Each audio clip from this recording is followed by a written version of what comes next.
Good morning, ladies and gentlemen. Emer, thank you. Laura, congratulations as well on the report this morning. And to Una, thank you for context setting. As Emer mentioned, I'm CEO since 2009, so 16 years. I'm on my second trip around the European capitals following the presidency. But I was minded, and when you mentioned the presidency of 1996, I was here in 1990 as well, when it was the Green presidency, and Charlie Haughey was still Taoiseach, and I gave my first paper on the environmental economics on acid rain, of all things. So things move on, and some things stay the same. But just in terms of opening remarks, though, and I have some comments on the topic of the emissions trading system, is that it is interesting that the facts that Una brought forward in terms of economic activity growing sixfold, population growing by 50%.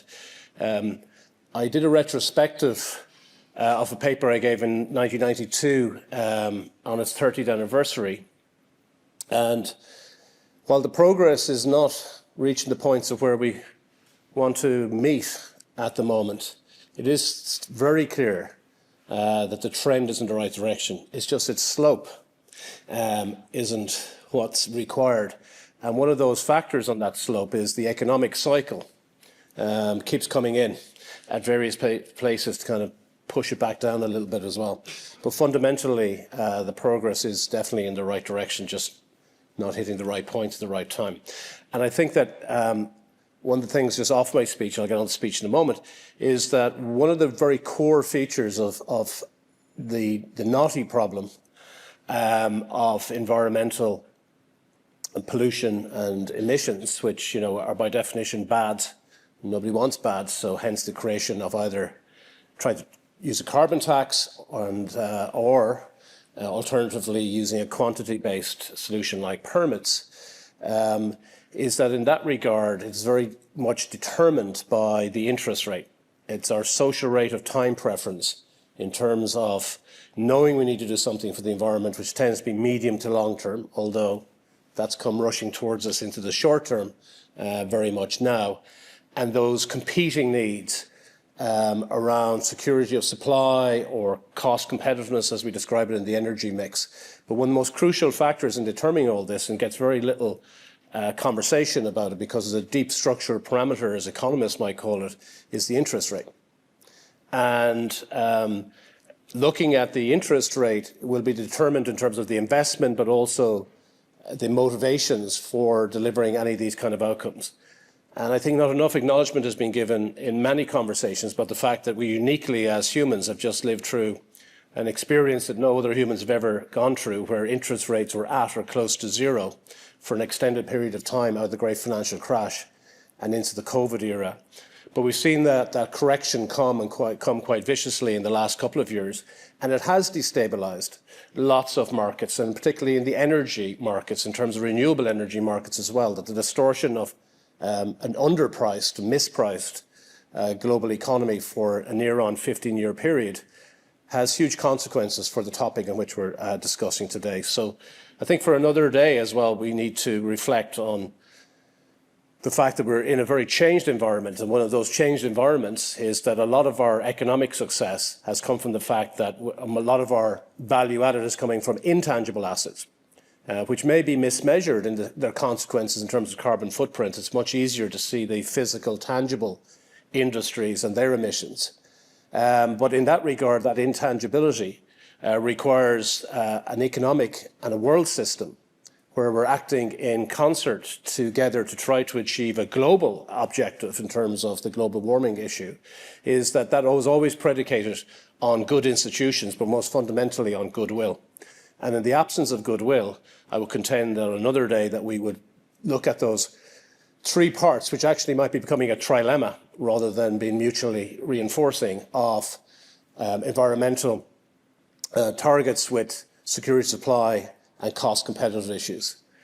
We've had, under that period I just talked about, the notion that all three could be in tandem, but that actually was predicated on a system of goodwill, which, is, we know in many other dimensions of our lives, is disappearing globally. And I think the consequences, we might see that the security supply issue might actually become much more primary, and the cost competitiveness perhaps a close second, which means that the environmental targets that we thought were primary may in fact get shunted back.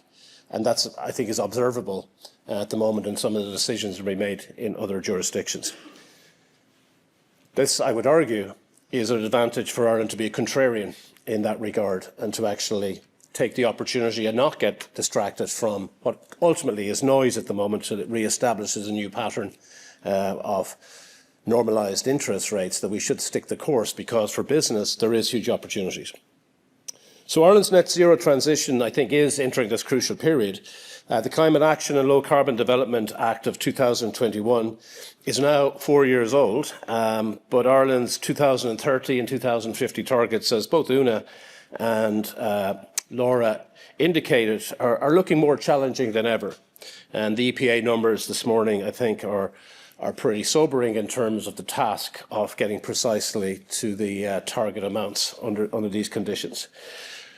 However, it is the case that greenhouse gas emissions are falling, and some sectors are performing quite strongly in this regard, but the overall reductions are not happening fast enough to keep pace with the population and economic growth that we're experiencing. So Ireland faces an enormous challenge to get back on track. But as I said, in doing so, there could be huge opportunities for us here as a business model and society more generally.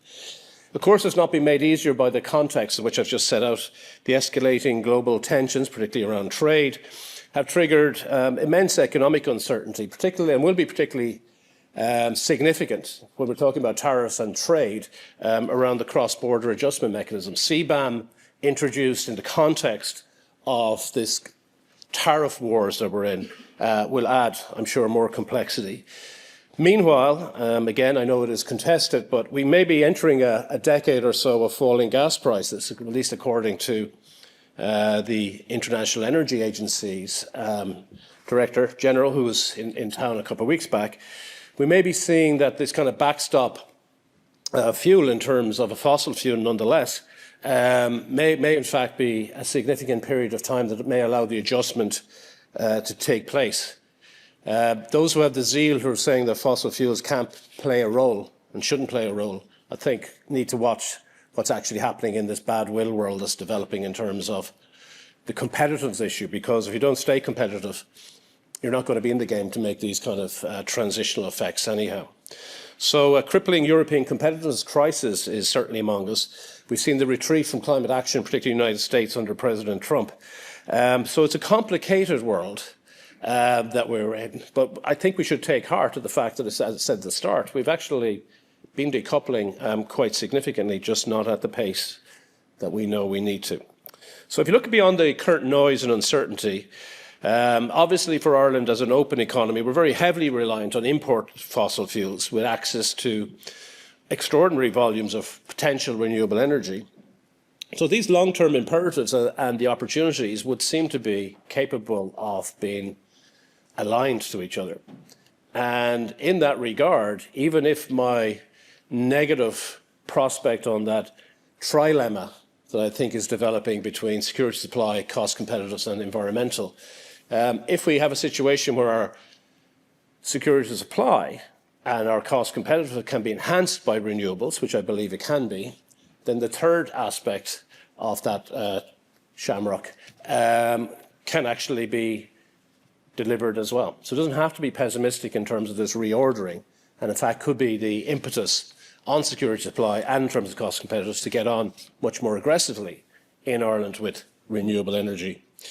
So in that regard, I think my colleagues in IBEC, right across our sectors, 39 trader sectors in IBEC, this June will be publishing a paper setting out our take on this very question and our proposals for a more effective transitioning.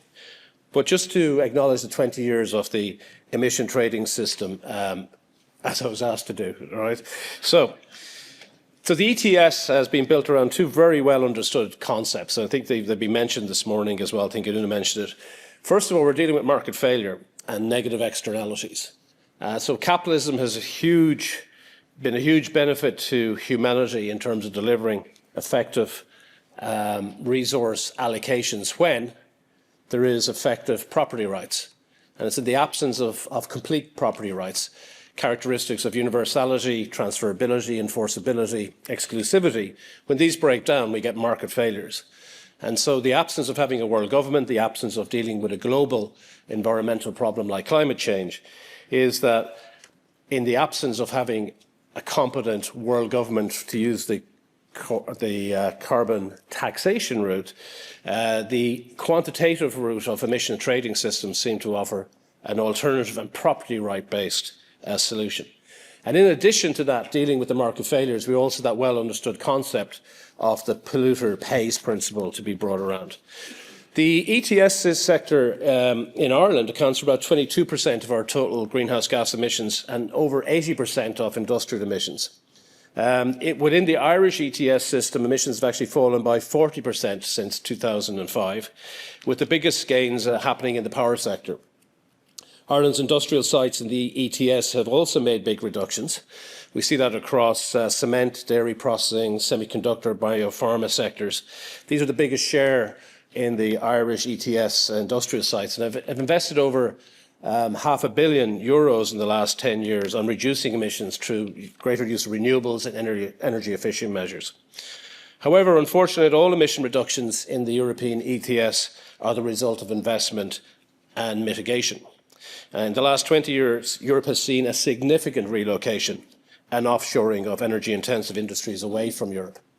And in fact, in the last few years, in particular going back to the distinction between the United States and Europe, one of the biggest fears in Europe at the moment is that relocation, particularly from the heartland in mainland Europe, from industries like the car industry and so on as well. The migration is a real and significant factor. And so this is a threat, and the risk of carbon leakage is not actually being mitigated. I would argue it's growing and growing significantly. Irish businesses then, in addition, also face some of the highest energy prices in the developed world. And this obviously is a significant cost competitiveness crisis for us. So it's in that context that the ETS carbon price is set to increase, and it's expected to be extended into new sectors like buildings and transport as well. So maybe just a reflection or two on the future of the emission trading system, if it's to remain an effective tool in the years to come, both in Ireland and in the EU. Well, as was mentioned, the European Union has actually laid out on the efforts to coordinate and link carbon markets, and so it's the most significant advance, even though the United States had some experience in carbon emissions trading systems previously. I think the European one has been the most advantageous. And in fact, this linking the carbon markets to the European competitiveness is actually a central plank of the now much quoted Draghi report on European competitiveness. However, unilateral action without a level playing field presents a major risk for Europe and European companies. After all, this was one of the original aspirations for the emission trading system back when it was first set up over 20 years ago, that we would have a global level playing field in time. So for this reason, let's take some positivity and hope from last week's announcement between the EU and the UK that there would again be a formal linkage between the carbon markets from both the EU and the UK, and that's particularly important here on the island of Ireland. So Ireland has an opportunity here to play a more interventionist role in supporting the decarbonisation of its industrial base, I would contend. With most of the low-hanging fruit already captured, the next wave of mitigation efforts will target deeper emission reductions and involve significantly more investment and then, by extension, more risk. So there's a clear role here in a coordinating role for the state. This has been recognised across countries in the European Union already, like France, Germany and the Netherlands, who are pushing EU state aid limits, I would contend, at the moment, and playing a far more hands-on role in business to make these transformational changes. The German CFD fund for industry in particular, I would bring people's attention to, which that decarbonisation fund is now €5 billion and rising. I think Ireland must have similar ambitions in that regard if we're serious about taking the opportunities of the necessity to make this decarbonisation transition. So in pursuing greater energy competitiveness, I think the European energy prices are now in the order of 2 to 3 times higher than in the US and China. And the promise of a net zero transition to a more sustainable and resilient and competitive energy system is an aspiration. But if this is the case, and if we're going to achieve that as Europeans, then we're going to need to borrow from the success of tomorrow in terms of many things in Europe right now, in terms of the funding and the debt that will be built up. It's tragic that we live in a Europe that now requires the defence and security to be primary, but also resilience is part of that. And so effective security supply and energy systems and cost competitive, I think, is one of the reasons why is advancing the primacy of those elements as we look in the short term and over the next decade. So in that regard, we certainly need momentous investment in achieving this type of resilience. But with smart investment, I think we can achieve all three ambitions of security supply, cost competitiveness and environmental sustainability. And I think IBEC certainly hopes that the government's forthcoming Competitiveness Action Plan, which is due now in early July, will take a proactive approach on these measures. So getting to sum up, I think the wider issue beyond the European trading system, which I think has been a success and certainly is improved, and the pricing of carbon has certainly been much more significant now. The initial phases after the financial crash, obviously, we saw that the ETS system wasn't fit for purpose and that the signal that was coming from the markets was a near, sometimes zero price. I think we're getting a much more solid and more certain market allocation of the costs. Maybe they're not the full cost of the externalities, but at least in terms of providing an investment background for firms to make decisions on alternative investments to fossil fuels, the carbon prices coming from the ETS is sending a more appropriate signal. So it has been improved and adapted. But more widely, we know in Ireland, particularly I'd like to highlight the NESC paper, recent paper, which is always excellent. You know, just to take the direct quote, Ireland's power sector transition is proceeding into a fog with limited visibility and strategic alignment, where key stakeholders are disconnected and uncertain about the path forward. I want to reiterate that. It is a fog. I see it every day. Even in the context of IBEC as a business. We've got 350 staff, we've got 10 locations. And as a CEO, I'm not certain what the actual plans are in my day job as the CEO. It is a fog of uncertainty on making investment decisions. And so we have an opportunity here to create a compelling vision, because we don't have a compelling vision right now. We've targets, but not a compelling vision. I think that is absolutely a requirement, that we have that compelling vision reiterated for a net zero economy. It looks like beyond the targets. And so the uncertainty is not just policy uncertainty. There's uncertainty regarding the role and interplay of the different technologies and climate solutions that are being advanced. And there's a myriad of them, a whole portfolio of them, which is very difficult. And everybody is an advocate and everybody is an evangelist for their one. But a lot of people, including myself, don't have the knowledge to know. And so it's like gobbledygook in terms of the pressing for various solutions. And in that, people shut down. They just concentrate on what they're doing and getting the primaries through what they're doing. So we need a massive reset. And I think this morning's report, in terms of the target, should open up a wider conversation about that vision, and something that IBEC would be very keen to be engaged in. So the coordination of that policy, I think, is probably my main ask on that. Obviously, the consequences of the gridlock in our regulatory environment is clearly an issue. And so, again, the full and speedy implementation of the Planning and Development Act will be critical for this conversation, but also for a whole host of other infrastructural and societal issues, not least our housing factor, which, again, while severe, should not distract us from some of the more substantial alternatives. We're a sophisticated, educated society. We should be capable of keeping two things in our heads at once when it comes to what's the priority for the state, because this knee-jerk reaction to individual items is no way to systematically approach the challenges. The alignment of some of these alternative paths don't need to be mutually exclusive. And yet the singularity in which a lot of our public conversation is going to individual items as if they're not connected, I think, is actually a generational failure for us in this room as senior leaders in our society and interested citizens for the future. So we need to act together.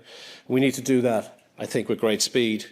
And I think the finalisation of the onshore and offshore process for project delivery, including the publication of the now long-awaited onshore wind planning guidelines, will be an immediate call to try and help in this wider issue.